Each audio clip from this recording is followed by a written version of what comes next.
So now, going back to the RFP itself, well, the first rule of thumb in how to create a great proposal in response to an RFP is to know when not to write one.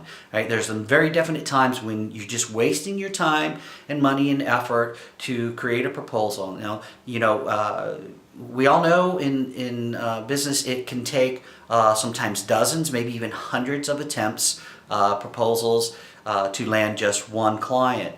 So there's a tendency to want to bid on everything that moves out there. That's a big waste of time. So I would urge you to not do that sort of thing. So consider these types of times when not to write a proposal. One would be when your response to the RFP is the prospect's introduction to you, your company, or your product or service. If that's the first time they've ever heard of you, you've probably just wasted your time. So going back to pre-work, you want to introduce yourself prior. Sometimes those T's and C's, those terms and conditions, can be very onerous, and sometimes they're non-negotiable. So if it's a combination of the two, onerous and non-negotiable terms and conditions, then you probably want to walk away and not write a proposal. There are exceptions, and we'll talk about that here in just a second. But just because terms and conditions are onerous is not reason in and of itself to walk away. Like I said before, sometimes, a lot of times, I think even most of the times, at least some of the terms and conditions, some of the T's and C's are negotiable. Unless the RFP explicitly says they are not negotiable, and if you take exception to anyone, you'll be DQ'd or disqualified from consideration, then consider them negotiable and propose alternatives to the terms and conditions that have been defined in an RFP. That's a very common and very good approach to terms and conditions that you can't quite live up to. Like I said before, sometimes those terms and conditions are not negotiable, and then you've got to make a decision, a business decision. Can I live with these tough terms or not? And if not, then walk. Sometimes the timelines that are defined in an RFP are really not realistic. And again, that becomes a business decision. If you know that what the client is asking for in the time it's asking for is not realistic, and they state out loud this is a non-negotiable timeline, then you've got a business decision to make. Should I bid on this or not? And really what it comes down to is you have to consider worst case scenario.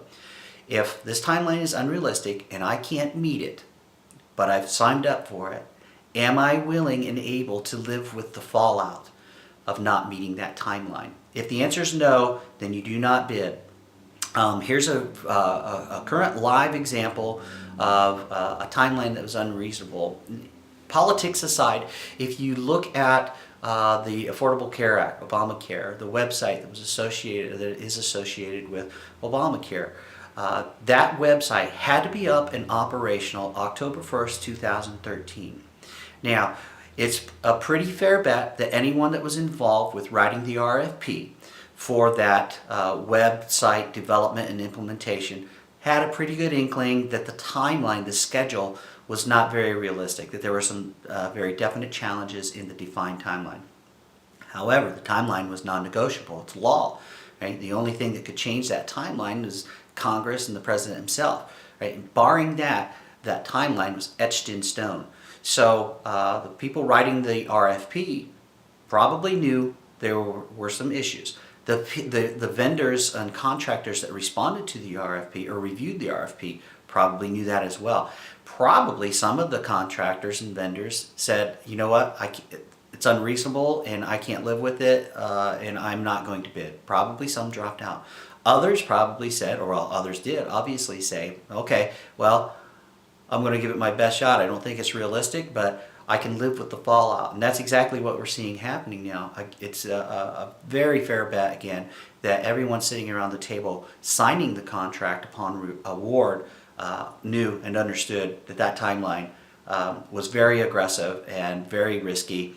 But A, there was no choice, and B, they chose to live with the consequences. So sometimes it is a business decision. And you just have to be cognizant of that. Sometimes the RFP is really wired for a competitor, and there are tells within an RFP, so pay attention to those tells As an example, if there's been an incumbent providing the service for a number of years, and the RFP provides no time in the schedule for a transition from one vendor to the next, that's a pretty good indication that really the prospect doesn't have any intention of changing vendors. They're just going through the motions of the RFP because they have to. So pay attention to things like that, because those tells can save you a lot of time and heartache by just simply not responding to the RFP. And then finally, one other thing to think about is if you can't meet the basic requirements of the RFP, you probably shouldn't be bidding on it. Now, that doesn't mean you shouldn't participate. You may be able to provide a small subset of the requirements, and this is where partners become very important again, is maybe you can't handle the big load or the whole load, but you can handle a small portion of it.